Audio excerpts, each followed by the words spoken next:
Hello everyone. We are going to do this chapter from NCERT's textbook, English textbook Flamingo. This is the second chapter called Lost Spring, Stories of Stolen Childhood by Jung.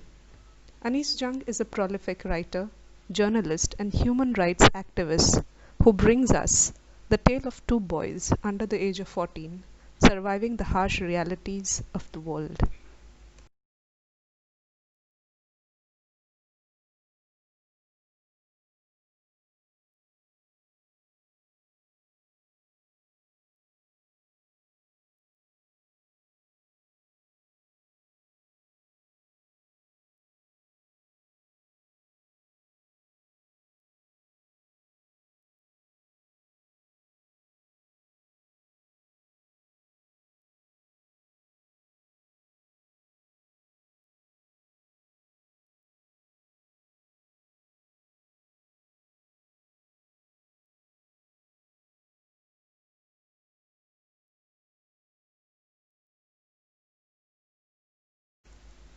Let us first understand the metaphor in the title.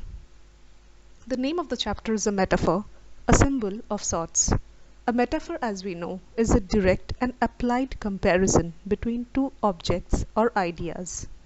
Spring marks the first season, the beginning of the year, comparable to the formative and blooming years of a child's life, where they acquire skills and learn how to adapt to the world and grow to their full potential. If a child is not given the chance to grow and educate themselves, their future as well as that of the country is shattered. Lost spring, therefore, refers to the loss of this childhood, the loss of innocence, opportunities, and the freedom to grow to their full potential, which inhibits them from leading a satisfying life.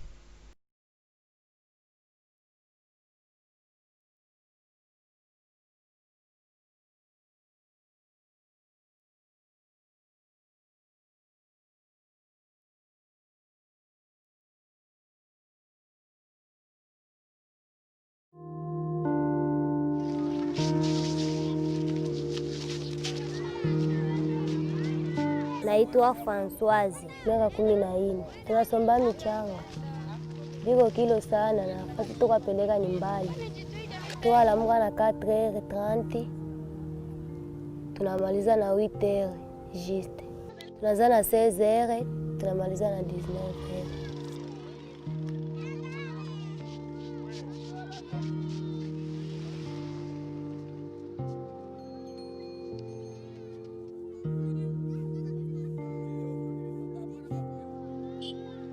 Nilikuwa naishi bien na nilikuwa naenda kwa masomo.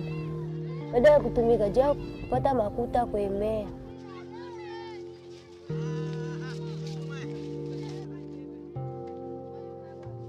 Huko na manga huku. Mwaye.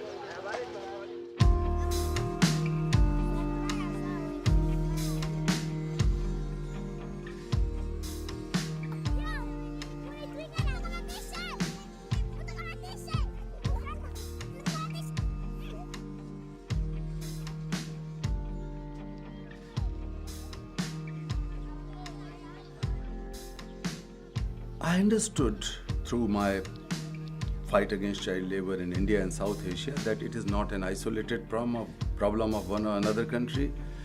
It has to be tackled globally. So on one hand, we have to build a strong social movement, but on the other hand, we have to have strong laws.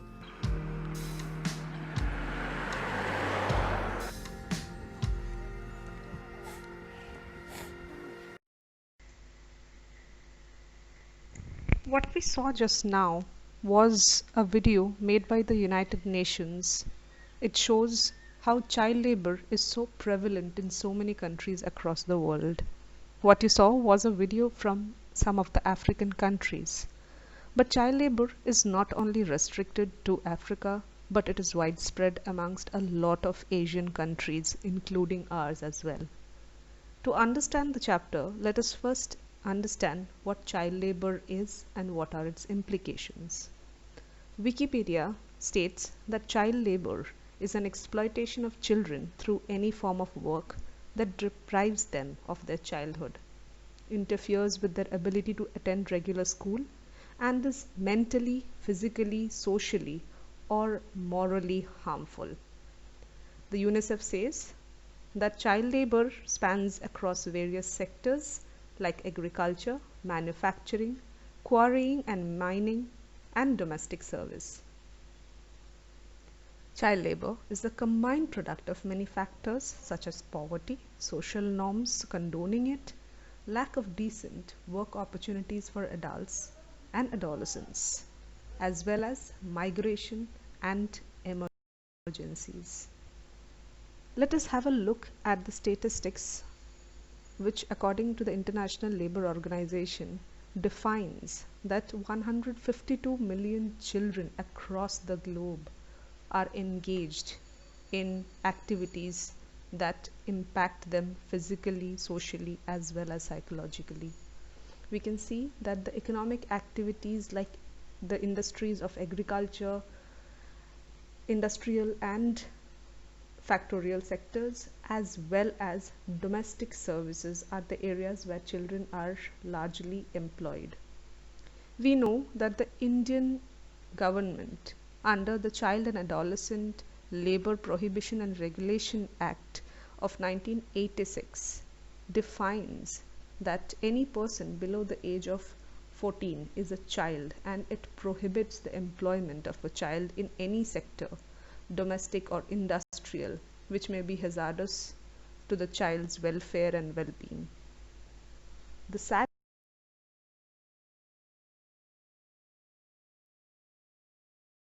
fact is that irrespective of what the law says or what the legal system prescribes for the nation to follow, these laws are openly and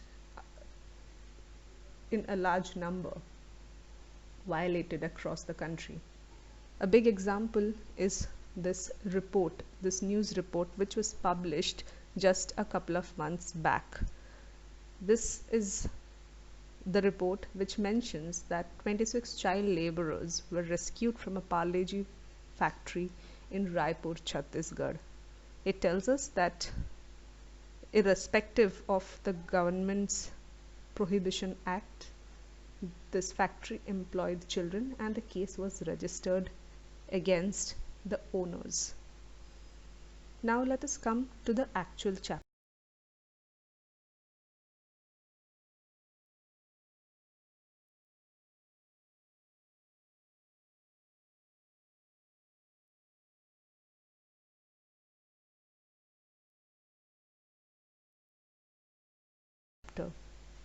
The first story, the chapter has two stories.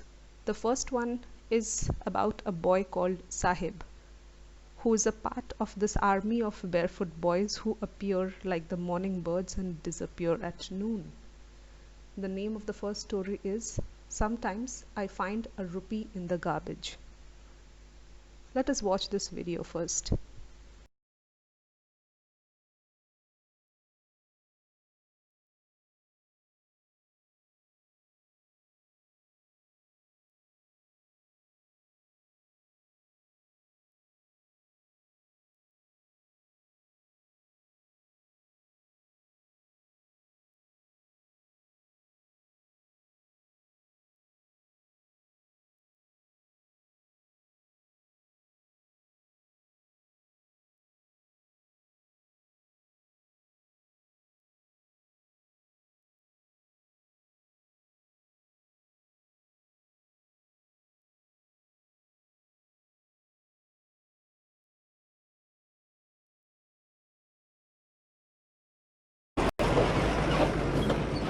India's most familiar images. By 5 in the morning, lakhs of men, women and children set out towards rubbish dumps and landfills to rummage through the mountains of garbage, their aim to find waste material that can be recycled.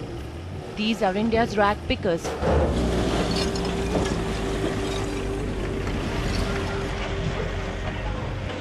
Who for generations have been part of an informal waste management system. I will not be wrong if I say 70 to 80% of waste of this country is being picked up by rag pickers. Rag pickers are not being paid by the government authority. They charge household maybe around 30 rupees, 40 rupees, 50 rupees per month. They collect waste, they segregate waste which is of value to them. There are 2 million rag pickers across India, a large section concentrated in the big cities. Delhi, NCR region and Mumbai have a population of 3.5 lakhs. And of the total population of rag pickers, 1.2 lakh children are actually under the age of 14. Manirul is 11 years old. We first meet him at the Vivekanand campsite. बेटा इधर आओ, आप बात करोगे? He's shy and he knows that child labor laws make his work illegal, but is willing to take us home at the Kabadi Basti in Chanukyapuri, Delhi. क्या करते हो आप फिर दिन भर? ऐसे कूड़ा बीनते हैं। कूड़ा बीनते हो और कुछ पैसे इकट्ठे कर लेते हो? हाँ। तो तीनों भाई एक साथ जाते हो? नहीं, 2 भाई जाता है। 3 मूर्ति जाता है इधर मार चमार पे सब जगह घूमते हैं। और फिर आके फिर बीनते भी हो कि नहीं? बस आके दे देते हो, फिर पापा करते काम। Laws people of this basti tell us don't factor in economic realities. Manirul's entire family has been involved in rag picking. It's the only livelihood they've known for generations. And without each person's work, the family will not survive.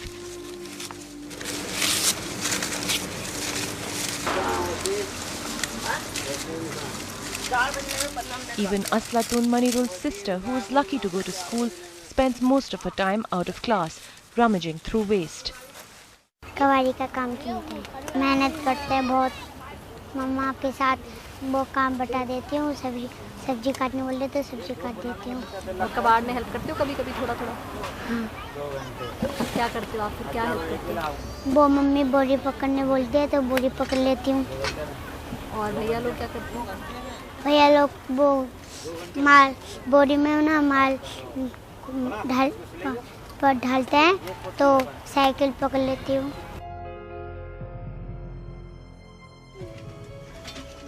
It's a job full of dangers, of injuries from sharp waste material and from serious diseases that come from daily exposure to waste that is becoming more. Let us now come to the story at hand. Like Monirul from the video, we have a child called Sahib, a child about the age of 10 or 12. His full name is Sahib-e-Alam, which literally translates to the Lord of the Universe, someone who was destined to enjoy all the luxuries available. The irony in his name is that he was born in a life where he barely gets to eat 2 decent square meals or have his basic daily requirements fulfilled.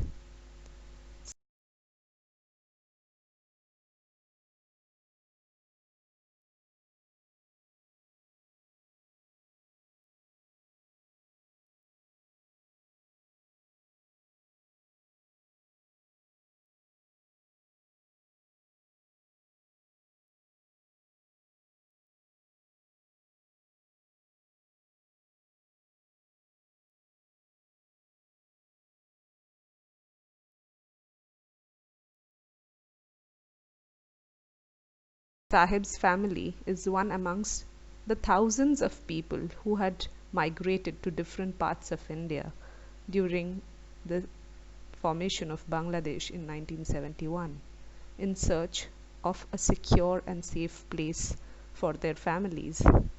The frequent floods in Bangladesh damaged crops for several seasons, rendering the farming groups in huge debts and without any food or shelter. These people had no choice but to abandon their homeland and move in search for a better life for their families. Hundreds of miles away, squatting and making settlements wherever they found hopes for getting food and clothing for themselves. One major settlement was on the outskirts of Delhi, just a few kilometers away from the central hub of the busy national capital. These people now live here in makeshift tents and broken huts barely covering their heads. Their usual source of income is by rustling through the garbage dumps, selling anything of any value for money. Some are employed as manual laborers, domestic helps in houses, and local restaurants or food stalls. These people survive in extreme poverty and yet are unable to avail any government benefits that are provided to the BPL categories because these people are unregistered in government records and therefore do not carry any identity or ration cards which will bring them any benefits of any kind. Let us look at this endless vicious cycle that these people are trapped in. These people come from extreme poverty, and for these people education is a far dream, and because of the lack of education they do not understand the implications of having a large family. There are huge members in most of these families, and these people believe that more the number of members in a family, more will be the earning number of people. But what they do not understand is that more the earning hands, more will also be the mouths that require to be fed. And it also leads to shortage of resources for person, and that leads to them not getting the basic requirements of education, which ultimately leads to problems of unemployment, because without proper education or skill these people cannot be employed in good jobs. Unemployment again leads back to square one, to poverty, and the cycle continues for generation to generation. The garbage picking work comes with a lot of hazards, both for the adults as well as the children who engage in it. The people who go from garbage dump to dump are often without gloves, masks, goggles, or any other safety equipments that are necessary for the separation of the items thrown in the garbage. In most places, garbage is not disposed of separately. Industrial refuse like corrosive chemicals, radioactive compounds, and medical grade garbage like blades or infected syringes and other wastes are often carelessly disposed of in the same place as domestic refuse, which can be a huge risk, causing infections, burns, and cuts which can turn fatal if not handled properly. Children in particular are at a high risk of contracting deadly diseases or gangrene from cuts that remain untreated.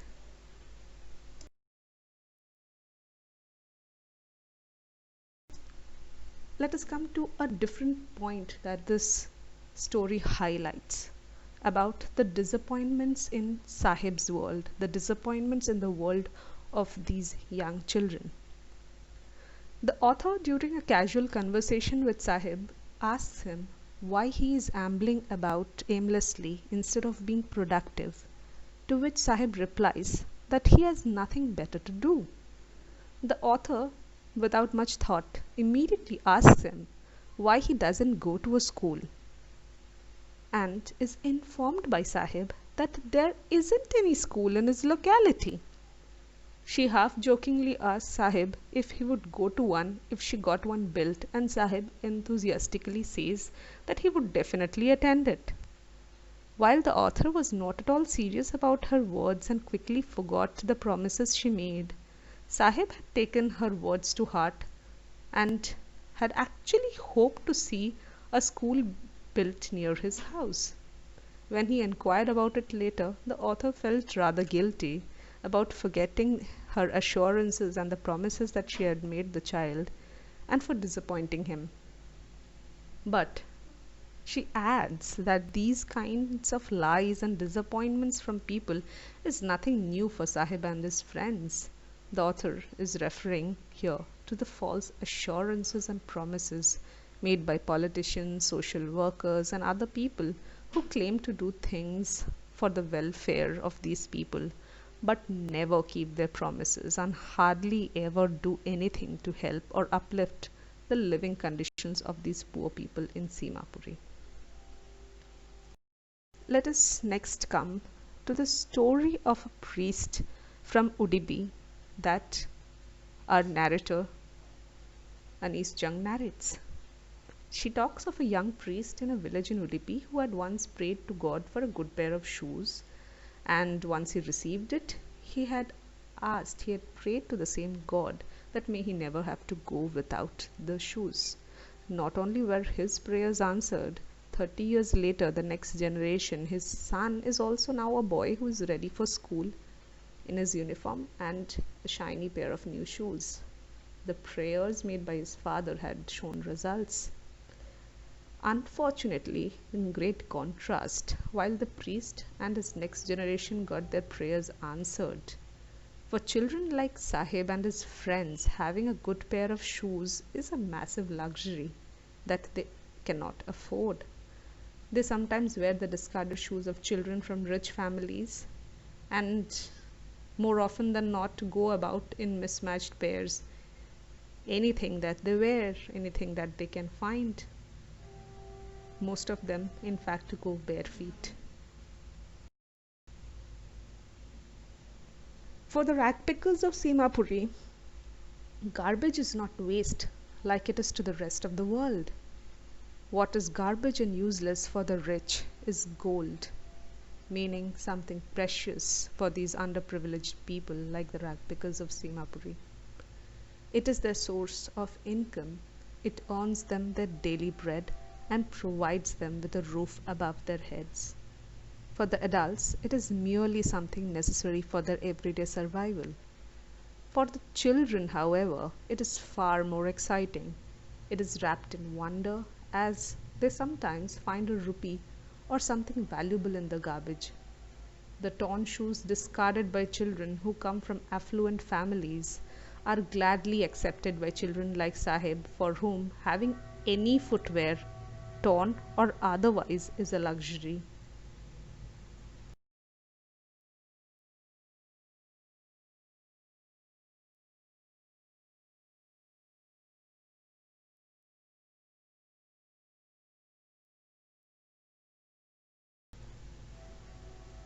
Let us now see how Sahib's life changes. Earlier, Sahib was one amongst a group of rag pickers who earned about 30 to 40 rupees every day by means of rag picking. They appeared in the morning like birds and disappeared in the afternoons. They roamed about the streets of Delhi at their free will. However, now Sahib was working at the tea stall and had the security of a fixed income at the end of every month. He had a fixed work that was decided by the owner of the tea stall. He was paid an amount of rupees 800 along with 3 meals a day. But unfortunately, he had lost his freedom. He no longer could move about or do as he pleased, and thus was no longer his own master. The plastic bag that he had carried on his shoulders to carry the garbage earlier was far lighter than the 2 huge canisters of milk that he had to carry right now. With that, we come to the end of the story. The second part begins with the story of Mukesh, where, unlike Sahib, who has lost his freedom and his dreams because of his job, Mukesh is somebody who looks forward to having his freedom when he becomes a motor mechanic. We'll deal with that in part 2 of Lost Spring. Till then, goodbye. I hope you enjoyed and understood what I explained so far. I'm Swarnali Das. Thank you. Till next.